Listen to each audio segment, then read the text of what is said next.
Okay so अभी चलते हैं अपना अगला 21वें क्वेश्चन पे। Lead in super conducting state has a critical temperature T जहाँ पे मेरा मैग्नेटिक फील्ड ज़ीरो होता है, और उसने बोला कि क्रिटिकल फील्ड यानी कि एच सी ज़ीरो टेम्परेचर पर ही होगी मेरी क्रिटिकल फील्ड ज़ीरो टेम्परेचर पे। Determine the critical field H C T निकालना है मेरे को, टी दे दिया 4K। सीधा फॉर्मूला पुट करना है मेरे को। सबसे पहले तो क्रिटिकल मैग्नेटिक फील्ड बता देना क्या होता है। It is the maximum critical field क्या होता है। Critical is the maximum magnetic field that a super conductor can withheld because T equal to zero हो चुका है और इससे नीचे जा नहीं सकता। अब इससे नीचे नहीं जा सकता तो फिर क्या होगा, अब और फील्ड ये क्रिएट नहीं कर सकता। ठीक है, ओके। तब ये मेरा फॉर्मूला है। फॉर्मूले में क्या है, यहाँ पे मैं मैग्नेटिक फील्ड निकाल रहा हूँ। मैग्नेटिक फील्ड को मैं बी से डिनोट करता हूँ, तो बी जो है मेरा वो क्या हो जाता है यहाँ पे, एक सेकेंड। ठीक है, तो जो मेरा मैग्नेटिक फील्ड है उसको हम बी से डिनोट करता हूँ। B is the second alphabet, तो यहाँ पे टी बाई टी सी की पावर 2 आता है। अच्छा, सी नीचे क्यों है, क्योंकि अपन बी निकाल रहे हैं तो बी डोमिनेट कर रहा है, तो इसलिए टी जो सी है वो नीचे है। H C zero 1 minus T by T C square.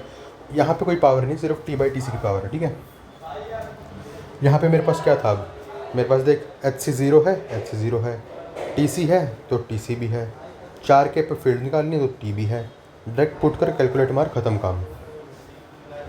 ठीक है, अब यहाँ से इसके एडवांटेज सबसे पहले तो ये होगा कि प्रैक्टिकल डिज़ाइन, अगर मैं कोई भी सुपर कंडक्टर डिज़ाइन कर रहा हूँ तो मेरे को उसके लिए कैलकुलेशन करनी पड़ेगी, जो कैलकुलेशन यहाँ से मिल जाएंगी। दूसरा क्या होगा, मटेरियल कैरेक्टराइजेशन, विच मीन्स कि मेजरिंग एचसीटी आइडेंटिफाई मटेरियल की प्योरिटी क्या है और प्रोवाइड करता है कि हमको सुपर कंडक्टिंग मैकेनिज्म कैसा होगा। यहाँ पे प्योरिटी डिटरमाइन करने के लिए भी मैं निकालता हूँ मैग्नेटिक फील्ड को, तो वो भी आ जाएगा। लिमिटेशन क्या है कि जो भी मैं अप्रोक्सीमेशन लूँगा ना सेमीकंडक्टर की थ्योरी में, यहाँ पे सुपर कंडक्टर की थ्योरी में सॉरी, तो वो जितनी भी अप्रोक्सीमेशन है वो मेरी टीसी के पास ही वो है वैलिड।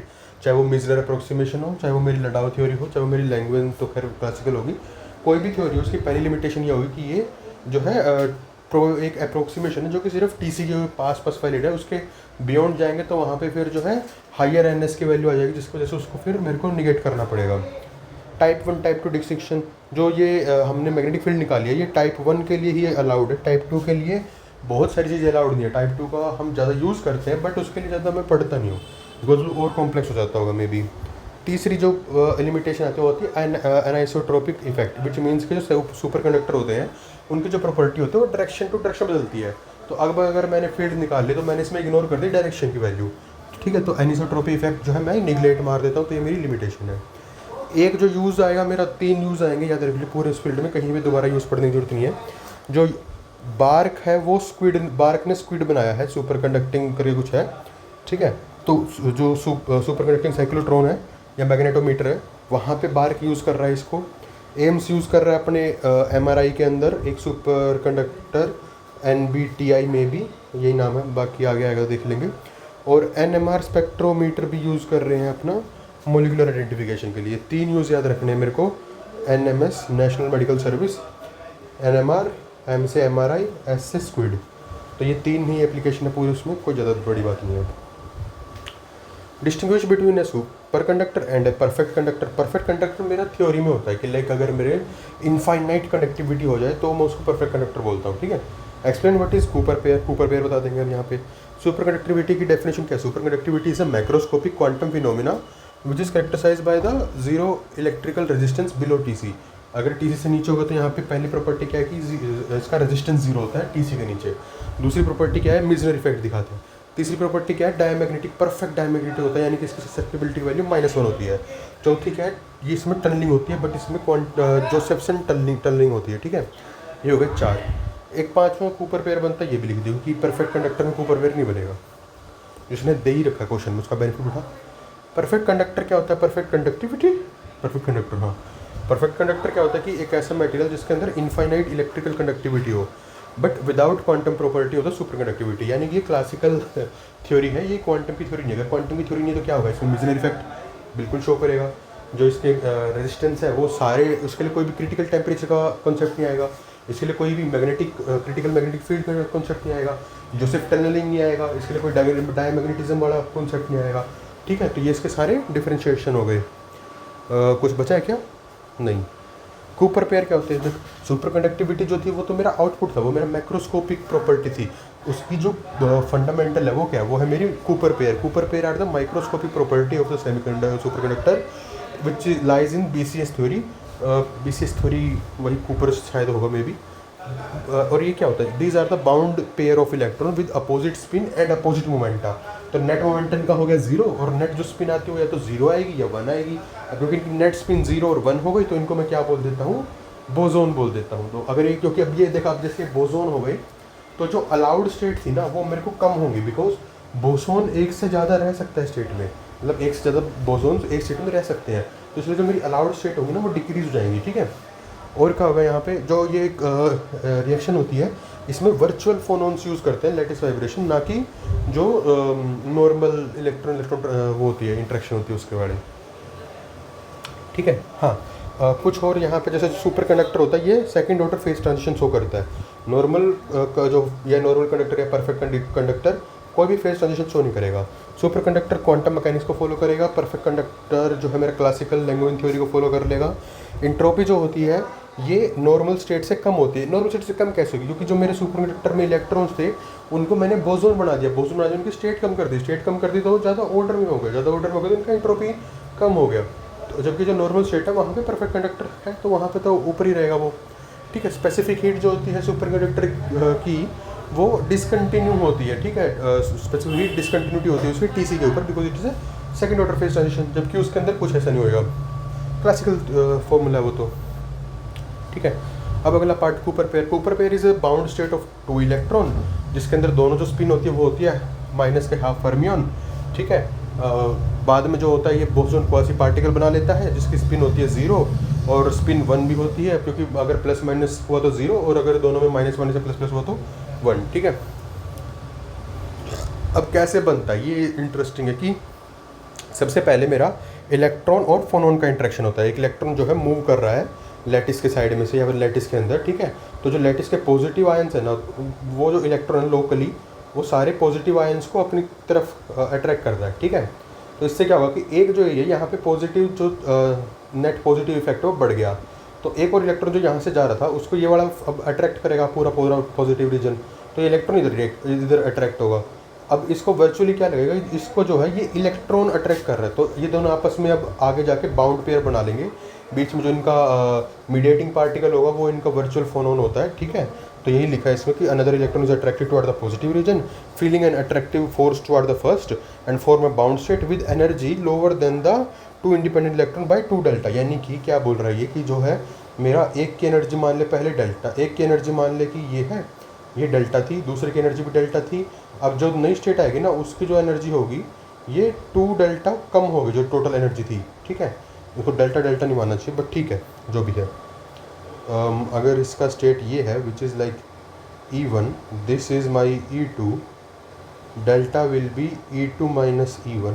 तो जो नई स्टेट आई है ये इसका जो E होगा ना ये होगा पहली स्टेट से, वैसे दोनों आइडेंटिकल है तो यहाँ पे E1 ले लिया, E1 माइनस में 2 डेल्टा, ठीक है। तो डेल्टा क्या रहेगा यहाँ पे 0 जाना चाहिए, पता नहीं क्या है फिर। Delta is super conducting gap बोल रहे हैं तो मान लेते हैं, ठीक है।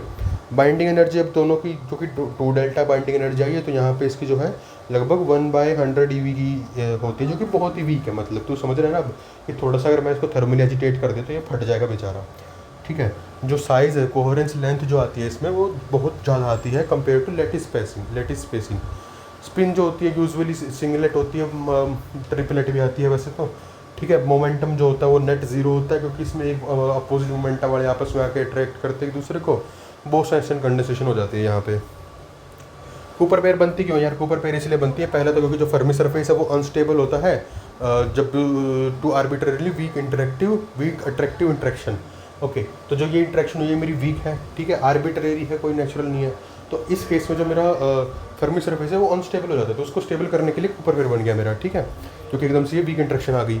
दूसरा क्या था कि जो अट्रैक्टिव इंट्रैक्शन थी उन्होंने कोलम रिपल्शन को खत्म कर दिया, क्योंकि एक जगह इतना पॉजिटिव चार्ज आ गया तो उसने उठा के सीधा इलेक्ट्रॉन से इलेक्ट्रॉन बिठा दिया।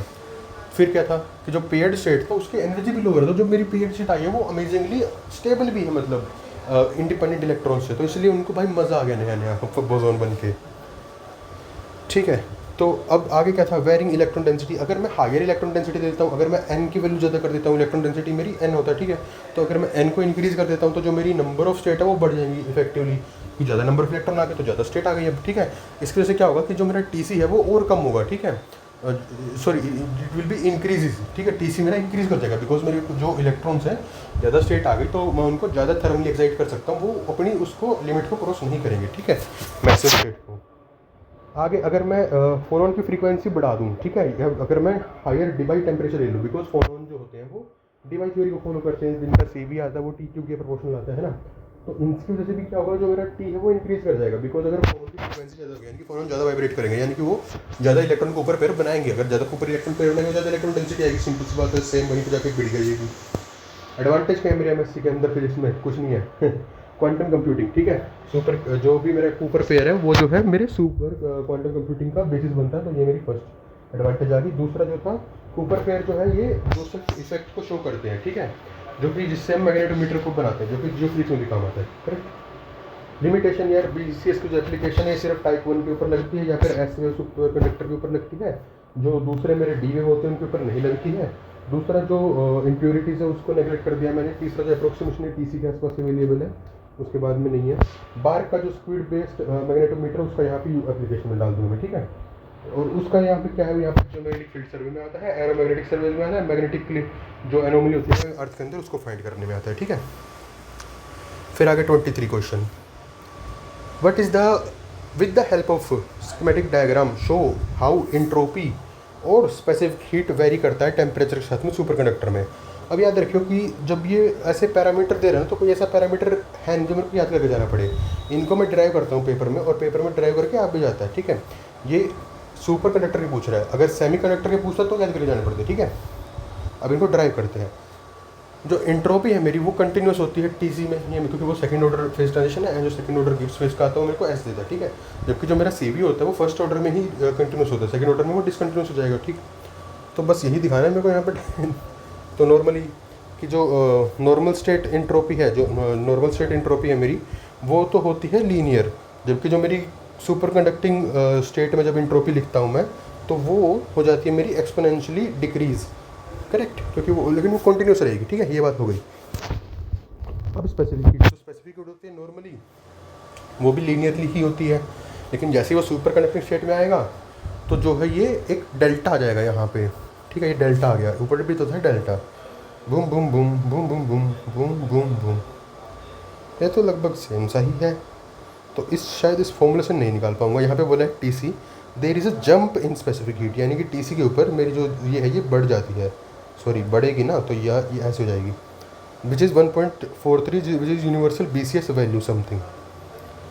जो ये जंप आएगी मेरी स्पेसिफिक हीट में, it is the hallmark of super conducting phase transition, क्योंकि डिसकंटिन्यू हो गए, इस वजह से मेरे को लगेगा कि सेकंड ऑर्डर की फेज ट्रांजिशन आ गई। इसका ग्राफ एक बार एक्चुअल देख लेंगे अपने पेपर में। तो जो अच्छा जो एंट्रोपी डिफरेंस आता है वो नॉर्मल कंडक्टर में और सुपर कंडक्टर में वो क्या होता है, जो ये मैं बता चुका हूँ, जो सुपर कंडक्टर होता है वो थोड़ा सा इससे ज़्यादा ऑर्डर्ड होता है, तो उसकी एंट्रोपी कम हो गई।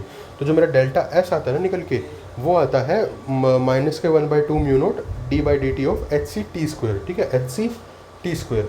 मैग्नेटिक फील्ड में अपन कोई फैक्टर ले रहे हैं क्योंकि यहाँ पे मैग्नेटिक फील्ड निकाल रहे हैं, बी है तो इससे याद रह जाएगा मेरे को, है ना। तो जो चेंज इन एंट्रोपी आएगा वो आएगा delta S is equal to d/dt of magnetic field का होल स्क्वायर। यहाँ पे चाहूँ तो मैं वैल्यू पुट कर सकता हूँ, तो इसको मैं T/T की फॉर्म में भी ले आऊँगा, बट इतना ही है। एडवांटेज क्या है कि हमको अगर फेस ट्रांजिशन पता लग गया तो हमको पता लगा कि यार ये सुपर कंडक्टर है, अगर उसमें फेस ट्रांजिशन नहीं हो रहा तो हम बताएंगे भाई ये सुपर कंडक्टर नहीं है।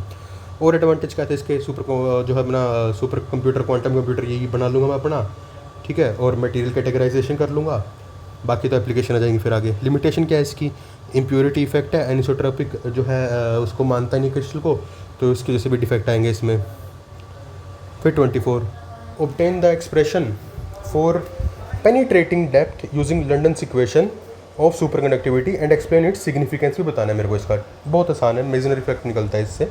मेजनरी इफेक्ट आता है तो मेरे को लगता है कि मैग्नेटिक फील्ड नहीं है अंदर, मैग्नेटिक फील्ड नहीं है अंदर, तो वहाँ से जो लंडन इक्वेशन होती है उसमें पुट करके मैं वहाँ से पेनिट्रेशन डेप्थ निकाल लेता हूँ, और वो पेनिट्रेशन डेप्थ निकालनी है, ठीक है। तो देखा, जो फर्स्ट लंडन इक्वेशन है वो है मेरी इलेक्ट्रिक फील्ड में, जो सेकंड लंडन इक्वेशन है वो मेरी मैग्नेटिक फील्ड में। जो फर्स्ट है वो बेसिकली एक्सेलरेशन बताती है सुपर इलेक्ट्रॉन का, जो सेकंड है वो मेरी मेजनरी इफेक्ट बताती है। इनको ड्राइव भी करूँगा आगे, बट ठीक है अभी देख, यहाँ पे मैं बोल रहा हूँ चेंज इन del/del(t), इसको वैसे तो ड्राइव करना बहुत आसान है, तो ड्राइव भी कर लियो वैसे तो, बट याद रखने के लिए याद कर ले del/del(t) of j is equal to जो मेरी मोबिलिटी होती है n² टाउ बाय m होता है यहाँ पे, तो यहाँ पे बस तू टाउ की जगह पे e लिख दे, ठीक है। जे is equal to mu E होता है, जितना मेरे को याद है ना, जे is equal to mu E में भी ऐसे कुछ था।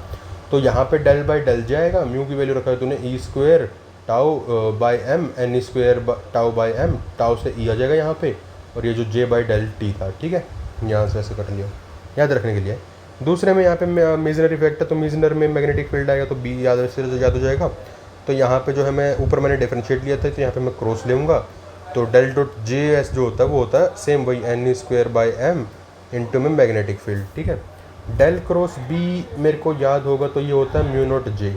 अब इसको मैंने रिवर्स कर दिया, ठीक है, del cross J is equal to mu naught की यहाँ पे म्यू नॉट बी, यहाँ पे म्यू नॉट की जगह मेरे को मिल रहा है एन स्क्वायर बाई एम, ठीक है, एन स्क्वायर बाई टाउ नहीं है। पेनिट्रेशन डेप्थ क्या होती है? Penetration depth is the characteristic length scale over which an external magnetic field penetrate into superconductor, ठीक है। उसके बाद जो है ये 1/e की वैल्यू आ जाती है, उसके बाद फिर वो एक्सपोनेंशियली डिक्रीज होती रहती है। अब आगे भी दिखाऊंगा इसको मैं। जो मेरा मैग्नेटिक फील्ड का जो वैल्यू होती है सुपरकंडक्टर के अंदर, वो आती है B naught e to the power minus x by lambda L, ठीक है।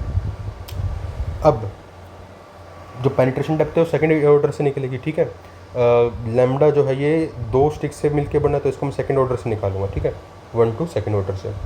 अब यहाँ पे सेकंड ऑर्डर की इक्वेशन मेरे को ये पता है, del square J is something this. अब यहाँ पे मैं स्टार्ट करूँगा मैक्सवेल इक्वेशन से, क्योंकि डेल स्क्वायर लेना है मेरे को, तो मैं मैक्सवेल की फोर्थ इक्वेशन लेऊँगा, ठीक है। सेकेंड लंडन निकालने के लिए फोर्थ इक्वेशन लगेगी, फोर्थ भी लगेगी वैसे तो सेकंड भी लग जाएगी बीच में। तो ठीक है, मेरे पास है del cross B is equal to mu not J, ये मेरे को पता ही है। अगर मैं यहाँ पे प्योर सुपर करंट मान रहा हूँ, मैं बाकी करंट को भी क्लियर नेगलेक्ट कर दे रहा हूँ, दोनों साइड मैंने कर ले लिया, ठीक है। डेल डॉट बी जीरो हो गया, तो मेरा माइनस का डेल क्रॉस बी बचा, यहाँ पे म्यू नॉट जे बन गया। जो सेकंड इक्वेशन है उसने मेरे को दिया था कि यार सेकंड इक्वेशन के अकॉर्डिंग तो यार डेल क्रॉस जे जो होता है वो होता है मेरा N square by M into में बी। मैंने उसकी वैल्यू पुट कर दी, मेरे को वैल्यू मिल गई म्यू नॉट समथिंग करके, but this is a second order differential equation. इसका सोल्यूशन मेरे को पता है B naught e to the value minus का एक्स बाई टी, ये एक्स बाई एल मान लिया अभी के लिए। तो मैं बाद में क्या करूँगा, इस यहाँ पे जो है बी नॉट बाई ई रख दूंगा, ये कट जाएगा, और ई को यहाँ पे वो कर लूँगा मैं एक्स बाई एल, ठीक है। और यहाँ से मेरे को लैम्डा की वैल्यू मिल जाएगी, जो कि ये वाली सारी टर्म है इसका रिवर्स होगा बस, ठीक है। तो लैम्डा का square is equal to nothing but M by mu naught N S E L E square. तो यहाँ से मेरे को इसका सारा सोल्यूशन मिला, ये बेसिकली मेरे को लैम्डा की वैल्यू मिल गई। ऐसे निकाला इसने भी यार। सिग्निफिकेंस क्या है बाई का पेनिट्रेशन डेप्थ का? पहला सिग्निफिकेंस तो ये कि जो है ये मिजनर इफेक्ट शो करता है। मिजनर इफेक्ट क्या होता है? जो फील्ड डिके है एक्सपोनेंशियली डिके होगी, B is equal to zero रहेगा बल्क के अंदर। दूसरा सरफेस स्क्रीनिंग, सुपर करंट जो होते हैं फ्लो करते हैं with in lambda of the surface, ठीक है। स्क्रीनिंग ऑफ द इंटीरियर क्या कह रहा है देख, कि जो मेरा मान ले ये है एक जो वायर है मेरी सुपर कंडक्टर की वो है, ठीक है, और ये इतना रीजन जो है मेरा पेनिट्रेशन डेप्थ का है, यहाँ पे बी ज़ीरो है। तो ये कह रहा है कि जो मेरा करंट है ना वो सिर्फ इतने रास्ते से जाता है, ठीक है, इसमें से नहीं जाता। Screening effect, surface screening effect मेरे को यहाँ से पता लगता है।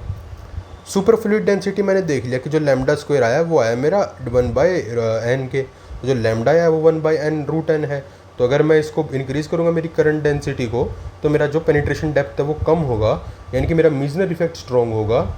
और जो अगर मैं n बढ़ाता हूँ तो क्या होता है, मेरी जो स्टेट्स हैं वो बढ़ जाती हैं और मेरा TC का वैल्यू बढ़ जाता है, ठीक है। टेम्परेचर डिपेंडेंस, अब यहाँ पे जैसे मैं लैम्डा निकाल रहा हूँ, तो लैम्डा में यहाँ पे मैंने क्या किया 1 माइनस में T/TC सेम है बट 4 और -1/2। क्यों? क्योंकि जो -1/2 कैसा है यार, ये देख -1/2 इसलिए है क्योंकि ये जो है लैम्डा 1/√n के प्रोपोर्शनल होता है। जो मेरा n होता है वो होता है यहाँ पे 1/2 के प्रोपोर्शनल, ठीक है, इसलिए यहाँ पे -1/2 आ गया। या यहाँ पे शायद उसमें कुछ भी नहीं होता, शायद इसलिए आया हो, बट आगे एक बार कंफर्म कर लूँगा मैं। बट यहाँ पे 4 आता है LAMBDA लैम्बडा, तो 4 एक साइड में और 2 एक साइड में, 4 और 2। ओके, अगर अब मैं यहाँ वेरिएशन करता हूँ, तो अगर मैं T को 0 कर देता हूँ, यानी कि मैं उसको बिल्कुल ही अपने एक्सट्रीम पे ले गया सुपर कंडक्टिविटी को, तो जो मेरा उसके नंबर ऑफ डेंसिटी वो मैक्सिमम हो जाएगी पॉसिबल, और जो मेरा लैम्डा मिनिमम हो जाएगा। लेकिन जैसे ही मैं T को TC पे लेके जाऊँगा तो NS 0 हो जाएगा और मेरा लैम्डा इन्फिनिटी हो जाएगा, ठीक है। तो जो है मेरा रेजिस्टेंस दोबारा से वापस कम बैक मार लेगा। अब है मेरा वेरिंग टेम्परेचर, जो है ये कुछ काम का नहीं है, अपना मेन फॉर्मूला ऊपर है उसको देखेंगे, ये भी कुछ नहीं है। एडवांटेज हमको पता है कि डिवाइस डिज़ाइन करने में आता है, माइक्रोस्कोपिक इनसाइट दे देता है ये। लिमिटेशन में लिमिटेशन जैसे अभी तक अपने ने देखा कि एनिसोट्रोपिक की एक होती है, एक इम्प्योरिटी की होती है, एक अप्रोक्सीमेशन की होती है, ठीक है। 3 तो है यहाँ पे AIA। एक और मान लीजिए टू फ्लूइड मॉडल, ठीक है, AIFA all India football federation होता है AIFF, बट ठीक है अपना ए ही है तो टू फ्लूइड मॉडल क्या बोलता है? टू फ्लूइड मॉडल ये बोलता है कि जो लंडन इक्वेशन है यूज़ करते हैं टू फ्लूइड मॉडल, जो कि सब चीज़ें कैप्चर नहीं करता, ऑब्वियसली बात है मॉडल है वो, ठीक है, तो वो सब चीज़ें कैप्चर नहीं करेगा, बस ये उसकी लिमिटेशन है कि ये सारी डिटेल कैप्चर नहीं करता। जैसे अपन ने देखा था कल कि जो ब्रैग स्लो होता है वो भी सिर्फ जो है इंटेंसिटी बताता है, वो मेरे को स्ट्रक्चर सॉरी वो सिर्फ स्ट्रक्चरल फॉर्मेशन बताता है, मेरे को इंटेंसिटी बताता है। इंटेंसिटी कौन बताता है? स्ट्रक्चरल फॉर्म फैक्टर, ठीक है, कितनी अजीब बात है। हाँ, जैसे ये था कि जो मेरा एम्स है वो NBTI यूज़ कर रहा है, नायोबियम टाइटेनियम, ठीक है, बार्क स्पीड यूज़ कर रहा है, मैग्नेटोमीटर, जो कि आगे चल के जियो फिजिक्स में काम आता है मेरा, मैग्नेटिक एनोमली निकालने में, एरोप्लेन सर्वे करने में, समथिंग। 25वां सवाल, टाइप 1 सेमीकंडक्टर और type 2 semiconductor type 1 super conductor, type 1 super conductor, अरे टाइप 1 क्या होता है, टाइप 2 क्या होता है? एग्जांपल दे दो दोनों के, डिस्कस द कंपेयर कर दो मेजर इफेक्ट दोनों के अंदर, और जो डायमैग्नेटिक बिहेवियर होता है दोनों का वो कंपेयर कर दो मेरे को, बस इतना बोला। 10 नंबर में, दो नंबर का क्वेश्चन है ये, कोई नहीं। सुपर कंडक्टर को देखो, इसमें बोला कि सुपर कंडक्टर जो है यार मेरा दो टाइप से क्लासीफाई होता है, टाइप 1 टाइप 2, ठीक है, based on the response magnetic field. अब कैसे निकालता हूँ, कैसे पता करूँगा दोनों में? तो दोनों का मैं रेशो देखता हूँ करेक्टरिस्टिक लेंथ का। जो टाइप 1 की करेक्टरिस्टिक लेंथ है उसको मैं पेनिट्रेशन डेप्थ बोलता हूँ, जो हमको पता ही है। जो टाइप 2 की है वो कोहेरेंस लेंथ होती है, ठीक है, coherence length is the size of Cooper pair, जो कि बहुत ज़्यादा कम होगी ऑब्वियसली। तो अब अगर जो मेरा रेशो है λ/e, अगर ये ज़्यादा आता है 1/√2 से, अगर 1/√2 से ज़्यादा है तो जो है मेरा टाइप 2 आ चुका है, क्योंकि 2 इज़ ग्रेटर देन 1। तो अगर ये ज़्यादा हुआ तो ये मेरा जो है कि जो रेशो है मेरा λ/2 से, तो मेरा 2 ज़्यादा आ जाएगा। इसको अगर थोड़ा सा इंट्यूशनली करें तो ये 1/2 का रेशो है, और इसको अगर मैं ग्रेटर देन 1 करता हूँ, ठीक है, अगर ये मेरा रेशो बढ़ा गया 1 से, तो ये मेरे को 2 देता है, यानी कि ये इसके एंटीथेटिकल है। या तो ऐसे याद रख ले, या फिर नॉर्मली बात कर ले कि जो मेरा रेशो आता है 1/2 का, अगर वो ग्रेटर देन 1/√2 है तो 2 आ जाएगा, और अगर मेरा रेशो है 1/2 का लेस देन 1/√2 है तो मेरा 1 दे देगा ये टाइप 1। अब ये किसने बताया यार? ये बताया था लैंडाउ थ्योरी ने। उसने क्या बोलता है कि जो सरफेस एनर्जी है between normal and super conductive reasoning, वो कैसे होती है कि अगर वो टाइप 1 सुपर कंडक्टर है मेरा, तो वो मेरी सरफेस एनर्जी पॉजिटिव हो जाएगी, क्योंकि वहाँ पे सिंगल फेज ही बनेगा। बट क्योंकि टाइप 2 है वहाँ पे, तो मेरे को जो है सरफेस एनर्जी नेगेटिव मिलेगी, जहाँ वहाँ पे मैनी फेज बाउंड्रीज बनेगी, जहाँ पे वोर्टेक्स लैटिस बनता है, ठीक है, ट्रायंगुलर लैटिस मैट्रिक्स जो, ठीक है। अब जो टाइप 1 होता है उसके पास सिंगल HC होता है, सिंगल TC होता है बेचारे के पास में, और जो है Meissner full Meissner effect show करता है। जबकि जो मेरा ये है टाइप 2 है, अब इसके पास में 2 इसलिए लिख रखा है क्योंकि इसके पास में दो फील्ड होती हैं, दो क्रिटिकल टेम्परेचर होते हैं, और दो तरह से मैग्नेटिक मीजनर इफेक्ट शो करता है। एक में प्योर मीजनर इफेक्ट और एक में थोड़ा सा बीच का, जहाँ पे प्योर डायग्रामैग्नेटिक नहीं होता। जहाँ पे प्योर डायग्रामैग्नेटिक है वहाँ पे तो मीजनर इफेक्ट होगा, क्योंकि अगर B 0 होगा तो M = -H हो गया, ठीक है। फिर ओके, टाइप 1 के अंदर हमको पता है टाइप 1 के अंदर क्या होगा कि जो रेशियो है वो लेस देन 1/√2 होगा, पॉजिटिव सरफेस एनर्जी होगा, क्योंकि वहाँ पे सिंगल जो है वो बनेगा, क्या बनेगा, सिंगल फेज बाउंड्री बनेगी, ठीक है, सिंगल क्रिटिकल फील्ड आएगी, सिंगल TC आएगा, कंप्लीट मेजनर इफेक्ट आएगा, एब्रप्ट ट्रांजिशन होगा यहाँ पे, जबकि जो दूसरे वाला आता है उसमें अंदर थोड़ा सा ढीला होता है। फिर जो है एक्सपल्शन मैग्नेटिक फील्ड, इसी की बात कर रहा है। एग्जाम्पल देख लेते हैं, एग्जाम्पल कौन कौन से रहेंगे? एल्यूमिनियम रहेगा, मरकरी रहेगा, कैसा करें इसको, HSPA हस्पा नहीं यार, हाइड्रा होता तो मैं कर भी लेता, लेकिन वाई तो अगले में चला जाएगा। SPHR भी नहीं है, SPHAZ, ZP, Z फोर्स होता है, SPG जी है वैसे तो, लेकिन ये सारे नहीं हो जाएंगे, बट कोई नहीं। एल्यूमिनियम है, जिंक है, और मेरी मरकरी है, ठीक है, एल्यूमिनियम मरकरी जिंक AMG, अरे यार ये था ना AMD है वो भी, बट ठीक है, इतना दिमाग लगाना। अब जो टाइप 2 होता है उसके अंदर देख, उसके अंदर दो फील्ड होंगे मेरी, एक तो लो होगी और एक हायर होगी। जो लो होगी उसका HC1 बोलूँगा, जो हायर होगी HC2 बोलूँगा। जो लोअर होती है वहाँ पे कंप्लीट मीजन इफेक्ट आता है, जो मेरी हायर होती है वहाँ पे सुपर कंडक्टिविटी डिस्ट्रॉय होती है, वहाँ पे मीजन इफेक्ट बीच बीच का रहता है, ठीक है। जो मिक्स्ड स्टेट होती है उसको मैं वोर्टेक्स स्टेट बोलता हूँ, जहाँ पे मेरे वोर्टेक्स लैटिस बनते हैं ट्रायंगुलर, वो होती है HC1 HC2 के बीच में, जहाँ पे जो है जो मैग्नेटिक फ्लक्स है वो क्वांटाइज्ड वोर्टिसेस, जो मेरे वोर्टिस आते हैं वो क्वांटाइज है, तो वहाँ पे जो मैग्नेटिक फ्लक्स है वो जंप करके वहाँ पे ट्रैवल करता है, तो जो मेरा मैग्नेटिक फील्ड है वो 0 नहीं होता, ठीक बात है। अब यहाँ पे इसका करेक्टरिस्टिक क्या लिखूंगा, जो इसका रेशियो आता है वो, क्योंकि टाइप 2 है तो ग्रेटर देन 1/√2 होगा। नेगेटिव सरफेस एनर्जी होगी क्योंकि यहाँ पे मल्टीपल वोर्टेक्स फॉर्मेशंस होंगे। इनकम्प्लीट मीजन इफेक्ट देता है यहाँ पे ये। हायर C2 वैल्यू यानी कि मोर प्रैक्टिकल एप्लीकेशन, ये भी बड़ी बात है। इसके दो एग्जांपल यार, दो एग्जांपल में एक तो इसका NBTI याद हो जाएगा जो क्योंकि अपने को करना ही है एम्स के लिए, और एक YBCO याद रख लेते हैं, YBCO यो बड़ी कम कम ओ से क्या करेंगे, कम आउट, यस यो बड़ी कम आउट, तो YBCO। अब मीजन इफेक्ट ऑफ डायमैग्नेटिक, क्योंकि जो मेरा सुपर कंडक्टर है टाइप 1 उसमें B0 है, M-H है, तो ये परफेक्ट डायमैग्नेटिक हो गया। जो HC होता है वहाँ पे एब्रप्टली नॉर्मल स्टेट में ट्रांजिट करता है, तो एकदम से मेरे सारे जो इलेक्ट्रॉनिक्स वो जाम पड़ जाते हैं। फिर टाइप 2 सेमीकंडक्टर होता है, जो टाइप 2 सेमीकंडक्टर मेरा मैग्नेटिक फ्लक्स जो है ये क्वांटाइज वोर्टेक्स के थ्रू ट्रैवल करता है, और जो हर वोर्टेक्स का जो क्वांटम वो होता है, स्टेप होता है, वो होता है h/2e, ठीक है। अगर इसको h कट करूँगा तो ये हो जाएगा मेरा π/e, ठीक है। तो h/2e रख लेंगे अपन अभी के लिए। जो बैंड गैप आता है वो 2 डेल्टा आता है, 2 डेल्टा करेक्ट।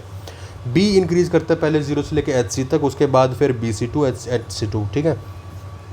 आगे अब जो मैग्नेटाइजेशन है वो जो है मैग्नेटाइजेशन -hc से 0 के बीच में, तो ये परफेक्ट डायमैग्नेटिज्म यहाँ पे नहीं आता है मेरा।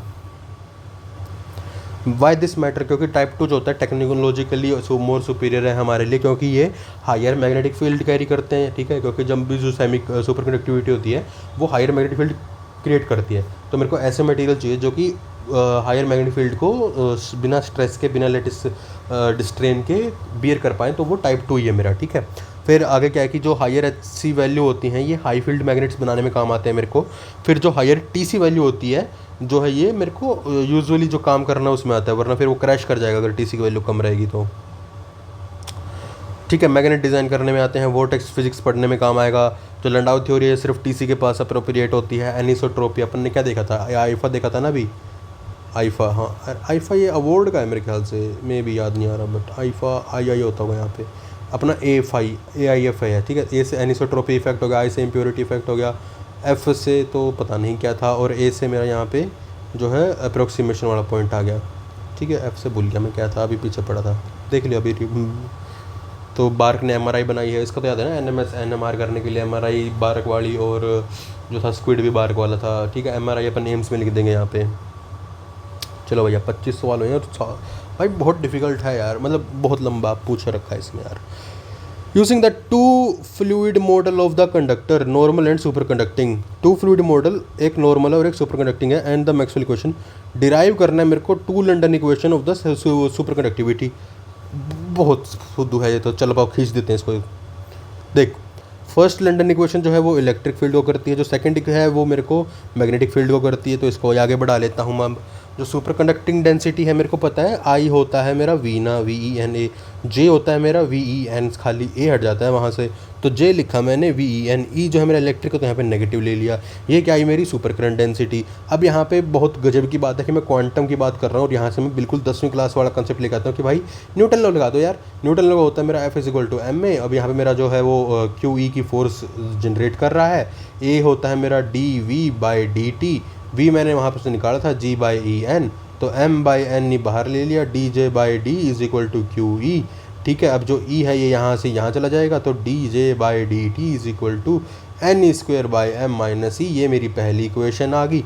अब मैं आगे चल के दूसरी इक्वेशन निकालता हूँ, जो कि अपने को दूसरी इक्वेशन निकालने के लिए सेकंड इक्वेशन के लिए थर्ड मैक्सवेल इक्वेशन चाहिए। फिर यहाँ से मीजनर इफेक्ट निकालने के लिए मेरे को फोर्थ मैक्सवेल इक्वेशन चाहिए, ठीक है। अब डेल क्रॉस E = माइनस का डेल V/del T होता है। E मैंने निकाल लिया भैया, डेल बाय ये J और जो भी होता है ये। अब ये सारी टर्म मेरी यहाँ पे चली जाएगी, डेल V/del T, ठीक है। और जो डेल को बाहर ले लूँगा तो ये डेल क्रॉस J बन जाएगा एक साइड, और एक साइड n²/mb, तो n²/mb। और ये इतनी फुद्दू चीज़ यार, 2 मिनट में ख़त्म। यहाँ से पेनिट्रेशन डेप्थ निकालनी मैं बता चुका हूँ, दोबारा नहीं बता रहा, मैं बता देता हूँ। डेल क्रॉस B तूने कर दिया यहाँ पे फोर्थ इक्वेशन लेके, जो है बाकी के जो कंट्रीब्यूशन उसको नेगलेक्ट कर दिया, क्योंकि वो होगा ही नहीं, क्योंकि इतना ज़्यादा सुपर कंडक्ट हो जाएगा यहाँ पे। तो इसको दोनों साइड मैंने कर ले लिया बेचारे का। डेल क्रॉस J को मैंने सेकंड की वैल्यू पुट कर दी, ne²/mb, ठीक है। तो ये हो गया। अब bne²/m कर लेते हैं, याद रखेगा, bne²/m। यहाँ से मेरे को जो है एक्सपोनेंशियली डीके की मिलती है वैल्यू, वहाँ से फिर मैं पेनिट्रेशन डेप्थ निकाल लेता हूँ। ये सब बकवास है यहाँ पे। अच्छा जो मेरा टी होता है ना, हाँ देखा मैं कह रहा था ना, जो मेरा एन होता है यहाँ पे, मैं डेंसिटी की बात कर रहा हूँ। डी जो है मेरा, देख अरे क्या बात है, क्या बढ़िया रिलेशन है। जो बी है मेरा वो 2 का होता है, जो डेंसिटी है डी है, तो यहाँ पे 4 आ जाएगा, यहाँ पे 4 आ गया। दोनों में कहीं पे भी बाहर की वैल्यू नहीं है। जो लैम्डा होता है वो 1/√n होता है। अब यहाँ से मैं इसका वैल्यू रिवन करके निकाल लूँगा। ठीक है भाई। लिमिटेशन टू फ्लू, अरे एफ से था फ्लूइड अप्रोक्सीमेशन। ठीक है, जो फ्लूइड अप्रोक्सीमेशन है ये एक्सप्लेन नहीं करता कि जो वही है कि ये पूरी डिटेल नहीं देता, ये वो बस माइक्रोस्कोपिक प्रॉपर्टी दे देता है वहाँ पे। ठीक है, चलो अब आगे स्क्विड का प्रोजेक्ट चल रहा है अपना। Question number 27, explain why type 2 superconductor is better than type 1 superconductor in the application of superconductor magnets. Superconductor magnets की डेफिनेशन लिखेंगे। Superconductor magnets are the electromagnets made from the superconducting wire which is cooled below critical temperature, and it carry current without resistance and showing Meissner effect. It has diamagnetic perfect diamagnetism. It shows Joseph tunneling. It shows quantum mechanical behavior.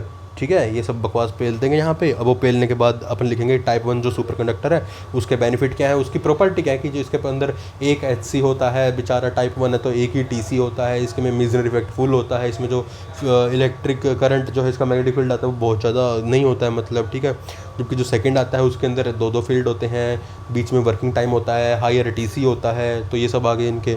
ठीक है, type 2 जो होता है higher JC जो है, JC ज़्यादा होता है तो फ्लक्स भी ज़्यादा आएगा। यहाँ पे कंपेयर कर लेंगे अपन इधर।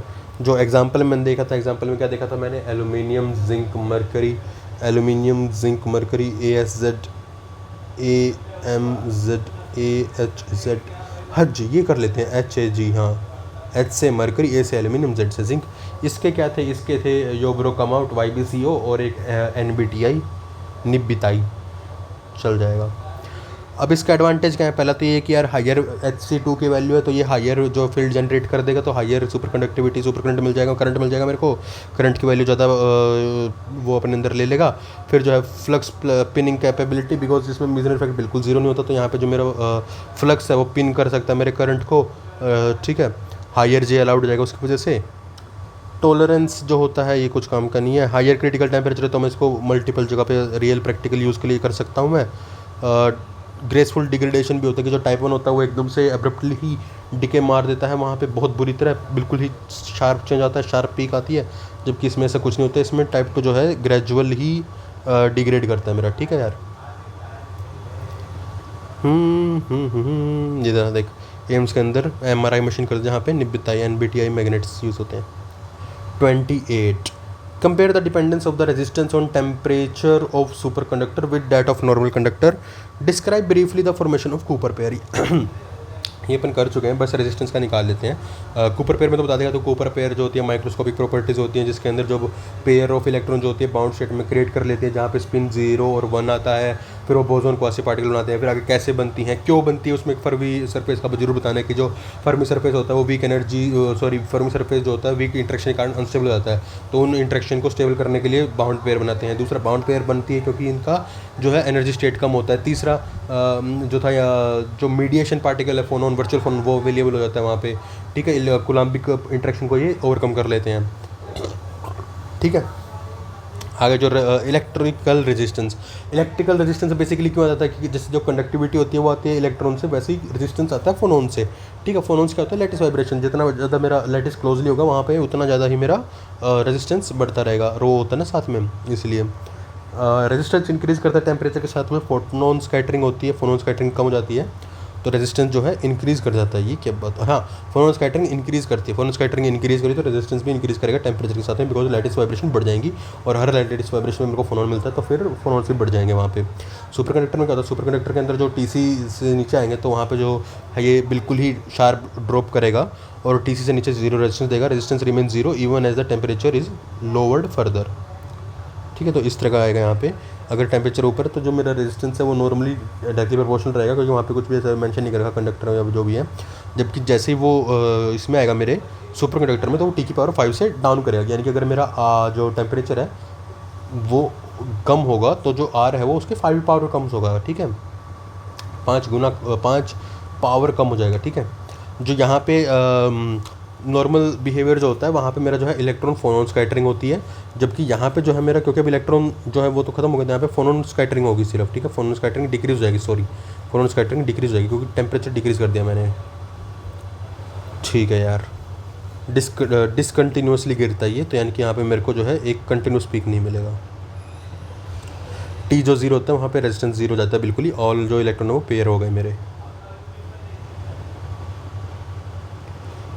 The attraction is mediated by virtual phonons, the change of the lattice between two electrons. Now that this two electrons Cooper pair बनाते हैं, टोटल मोमेंटम जीरो होता है, एक प्लस में जाता है एक नीचे आता है, एक दोनों के बीच में बाइंडिंग एनर्जी 2 डेल्टा होती है। ये भूल जाता हूँ क्योंकि मेरे को ये लॉजिकली समझ नहीं आ रही थी, ठीक है। कूपर पेयर का जो फंक्शन होता है वो होता है रूट एन सी का पावर माइनस का आयोटा फाई आर।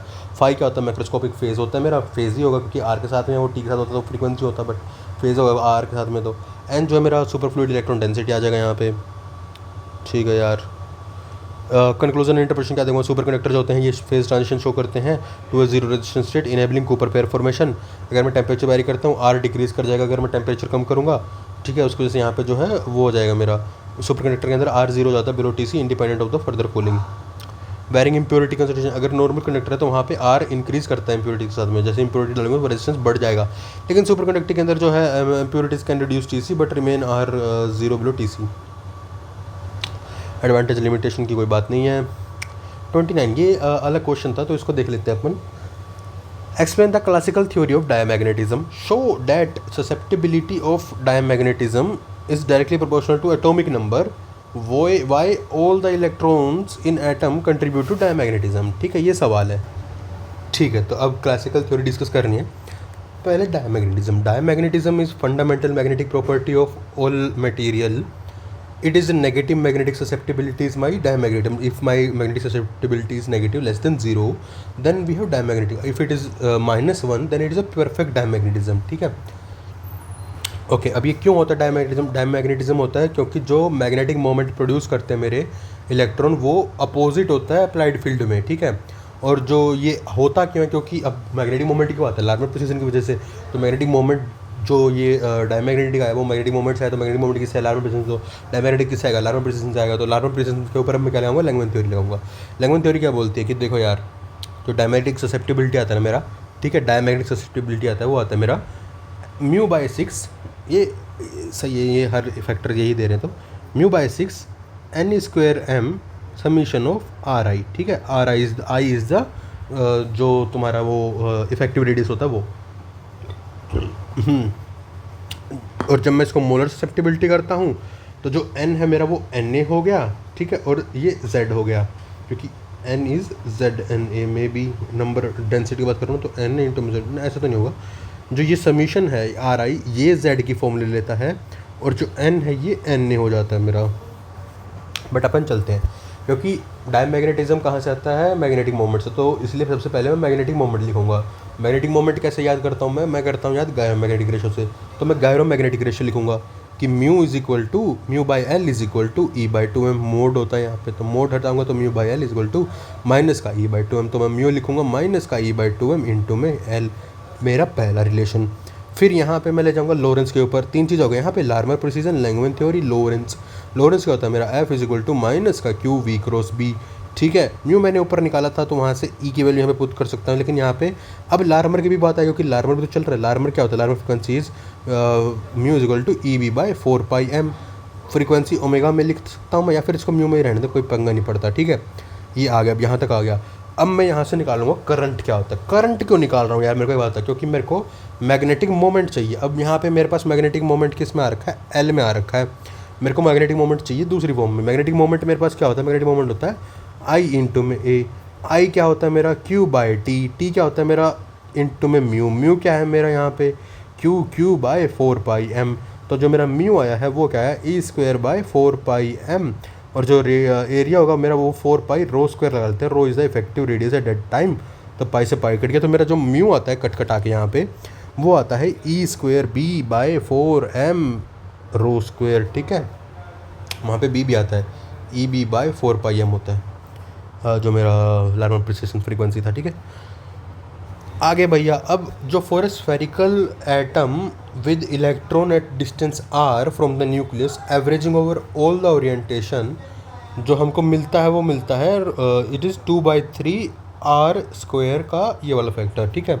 इसकी वजह से मेरे पास 1/6 का फैक्टर आता है, क्योंकि नीचे 4m था, 2 से 2 कटा तो 3 × 2 6 मिल गया। नेगेटिव साइन का मतलब है कि जो मैग्नेटिक मोमेंट है मेरा अपोजिट है फील्ड के, ठीक है।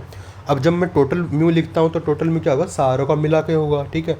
अच्छा, यहाँ पे मैग्नेटिक मोमेंट का मेरे ख्याल से कुछ यूज़ आया नहीं ऊपर वाले का, तो पहला स्टेप काट सकता हूँ मैं, ठीक है। इनफैक्ट दूसरा भी कुछ काम नहीं आया मेरा, लोरेंस का भी कुछ काम नहीं आया, तो उसको भी काट सकता हूँ। सीधा थर्ड से भी स्टार्ट कर सकता हूँ मैं, तो यहाँ पे है ना, शायद वो सेकंड इसलिए किया था क्योंकि उन्होंने लोरेंस फोर्स से मेरे को लार्वा ऑपरेशन करवाना होगा।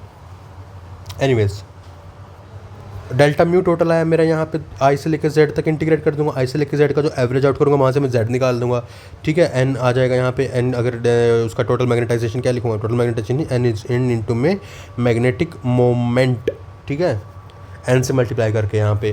फिर यहाँ पे मोलर लिखूँगा तो यहाँ पे मेरा जेड का वैल्यू आ जाएगा। Molar susceptibility is nothing but mu. अच्छा, ससेप्टिबिलिटी क्या होती है, ससेप्टिबिलिटी होती है m/h। एच क्या है मेरा, b/म्यू, तो म्यू ऊपर आ जाएगा यहाँ पे एक्स्ट्रा, ठीक है, याद रहेगा ना, ठीक है भैया।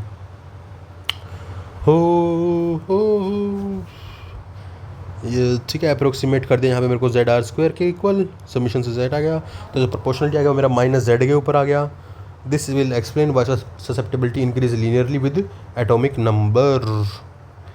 यानी कि अब इसके कुछ why all electrons contribute why, because सारे ही इलेक्ट्रॉन जो है ऑर्बिटल मोशन करते हैं, तो सारे ही इलेक्ट्रॉन जो है मेरे लार्वर प्रेसिजन करेंगे, सब पे लोरेंस फोर्स लगेगी, इसीलिए जो है सारे जो इलेक्ट्रॉन्स हैं वो मेरा डायमैग्नेटिक शो करेंगे, ठीक है। हर एक जो यूनिवर्सल प्रॉपर्टी डायमैग्नेटिज्म को सारे मटेरियल शो करते हैं, ठीक है। It is only masked by the stronger paramagnetic और ferromagnetic effect in materials that have unpaired electrons, क्योंकि वहाँ पे अनपेयर्ड इलेक्ट्रॉन्स को वहाँ डोमिनेट कर जाएगा, ठीक है। अच्छा, अब जो पैरामैग्नेटिज्म होता है उसमें कुछ कैंसिल आउट हो जाते हैं, ओनली अनपेयर्ड इलेक्ट्रॉन कंट्रीब्यूट करते हैं, बट जो लार्मर प्रेसिजन होता है ये लार्मर प्रेसिजन है। लार्मर प्रेसिजन हर एक इलेक्ट्रॉन का हो, चाहे वो बाउंड हो, पेयर्ड हो, अनपेयर्ड हो, कुछ फर्क नहीं पड़ता। तभी जो मेरे जो नोबल गैसेज हैं वो one of the highest diamagnetism show करते हैं, ठीक है, क्योंकि उनका जेड भी तो हाई है। लार्जर एटम होंगे तो उनका लार्जर आर होगा, तो उनका लार्ज ससेप्टेबिलिटी भी होगा, इसलिए नोबल गैस का ज़्यादा होता है, ठीक है। क्लासिकल डायमैग्नेटिज्म जो है टेम्परेचर इंडिपेंडेंट आया, देखा तूने, जो क्लासिकल डायमैग्नेटिज्म आया उसमें कुछ भी नहीं है, उसके अंदर क्या है, μ0/6 इंटू में n² इंटू में ZR², ठीक है। जबकि जो पैरामैग्नेटिज्म आता है उसके अंदर टेम्परेचर डिपेंडेंट होता है मेरा, इसलिए मैं देखता हूँ कि जो टेम्परेचर के साथ में डायमैग्नेटिज्म का कर्व होता है वो स्ट्रेट लाइन होता है, ठीक है। हायर एटॉमिक डेंसिटी यानी कि higher susceptibility per unit, solid generate higher XD than gases, ये भी मेरे को पता है कि वहाँ पे हायर N है। क्लासिकल अप्रोक्सीमेशन है, क्वांटम इफेक्ट होना चाहिए था, यहाँ पे एनिसोट्रैफिक आ गया यहाँ पे, ठीक है। इम्प्योरिटी को तुमने नेगलेक्ट कर दिया। एप्लीकेशन जो होता है इसका इसरो ने किया था, इसरो ने माइक्रोग्रेविटी स्टडीज़ की थी वहाँ पे ले जाके इस स्पेस में। उसमें क्या था कि हमने पैरामैग्नेटिक साल्ट लेविएशन करके देखा था, लेविटेशन करके देखा था बायोलॉजी एक्सपेरिमेंट में, पैरामैग्नेटिक साल्ट का यूज़ किया था। साल्ट पैरामैग्नेटिक हो जाएगा, NaCl+- तोड़ देंगे, अनपेयर्ड बाउंड आ गया, ठीक है। अब आ गया मेरा 30, ये मैंने कर रखा है यार पूरा ना, तो इसको अपन ऊपर से उड़ा देंगे कि what is superconductivity, explain Meissner effect, why should superconductor be a diamagnetic material, why superconductor be a diamagnetic material. तो सबसे पहले तो अपन यही बात कर लेंगे सुपर कंडक्टिविटी क्या होती है, zero resistance, Meissner effect, perfect diamagnetism, Josephson effect, quantum mechanical treatment, HC का आता है, TC की एक वैल्यू आती है, ये सब कुछ बता देंगे। टाइप 1 टाइप 2 होता है, ये भी बता देंगे, क्या दिक्कत है। फिर मीजनर इफेक्ट बता देंगे कि हाँ, जो सेकंड लंडन इक्वेशन आती है वहाँ से मेरा जो B आता है वो एक्सपोनेंशियली डीके आता है, एक्सपोनेंशियली डीके आता है तो 1/e की जो वैल्यू है जहाँ तक वो पेनिट्रेट कर पाएगा मेरा B, उसको मैं बोल देता हूँ पेनिट्रेशन डेप्थ, और उस पेनिट्रेशन डेप्थ के बाद जो है मेरे को B वहाँ पे 0 मिल जाता है, ठीक है। यही है ना मीजनर इफेक्ट में, और क्या करूँगा मैं यहाँ पे बता के। हाँ यही है, लंडन इक्वेशन में यहाँ पर डीके करता है और फिर ये मेरे को ऐसे करके मीजनर इफेक्ट दे देता है। लास्ट में why are diamagnetic because B 0 हो जाता है, B 0 होगा तो मेरा जो M है वो -H के इक्वल आ गया। B क्या होता है मेरा, H+M होता है क्या, पता नहीं, भूल गया मे बी। तो मेरे को ज़ाई की वैल्यू -1 मिल गई because xi is equal to M/H होता है, ये तो मेरे को पता ही है। Okay, this is the maximum possible diamagnetism, the internal field is exactly 0। चल मित्र, फिक्स क्वांटाइजेशन अपन देख चुके, जो मीजनर इफेक्ट होता है टाइप 2 के अंदर। जब टाइप 2 की बात करते हैं तो वहाँ पे जो है वो वोर्टेक्स लैटिस बना देता है, क्योंकि वोर्टेक्स लैटिस जो है वो क्वांटाइज्ड होते हैं, तो उनके बीच का जो क्वांटम इफेक्ट का जो स्टेप होता है वो होता है He/2, और इसके थ्रू ही फिर आगे फ्लक्स कैरी कर जाता है वहाँ पे वोर्टेक्स स्टेट के अंदर। तेरे घर आया मैं आया तुझको लेने। ख़त्म हो गए। ये 5 क्वेश्चन की समरी है। 26वां क्वेश्चन था लंडन इक्वेशन की डेरिवेशन। याद है ना मेरे को? हाँ बिल्कुल याद है। सेकंड क्वेश्चन की तो बहुत सही याद है, लेकिन फर्स्ट क्वेश्चन निकालना पड़ेगा। सेकंड के लिए याद रखियो, सेकंड के लिए फर्स्ट निकालना पड़ेगा, वहाँ पर डायरेक्ट सेकंड नहीं निकलेगी। फर्स्ट कैसे निकालती? फर्स्ट निकाली थी यार मैंने, क्या किया था, हाँ आई की वैल्यू लिखी थी, फिर मैंने सेकंड लॉ लगाया था। सेकंड लॉ से मेरे को del J by del T की वैल्यू मिल गई थी। फिर दूसरी इक्वेशन निकालने के लिए मैंने डेल क्रॉस ई का यूज़ किया था, फिर यहाँ पे ई की वैल्यू पुट कर दी थी, del B by del T था, डेल को बाहर ले लिया मैंने, तो del cross J is equal to मिल गया था। यहाँ से मेरे को लंडन इक्वेशन निकालनी थी, तो मैंने डेल क्रॉस जे जो बी था, यहाँ पे मैंने del cross B is equal to mu not J होता था, तो डेल क्रॉस दोनों साइड ले लिया, तो डेल क्रॉस जे की वैल्यू यहाँ से पुट कर दी, और डेल क्रॉस बी जो होता है ये माइनस डेल स्क्वायर बी बन जाता है, तो इधर से आ जाएगा ये मेरा।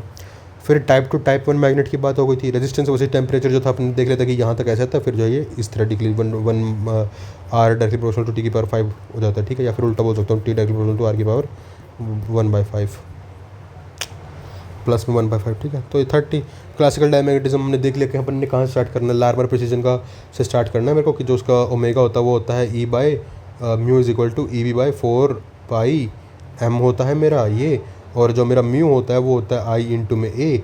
आई क्या होता है मेरा क्यू बाई टी, टी होता है मेरा क्यू वी, तो ये हो गया मेरा ई स्क्वायर बी बाई 4 पाई ए हो जाएगा मेरा पाई रो का स्क्वायर।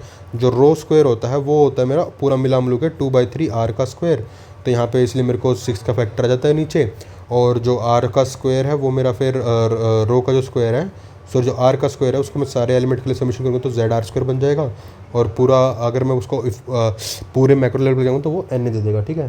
तो ये 45 मिनट्स में 10 क्वेश्चन होते हैं ख़त्म।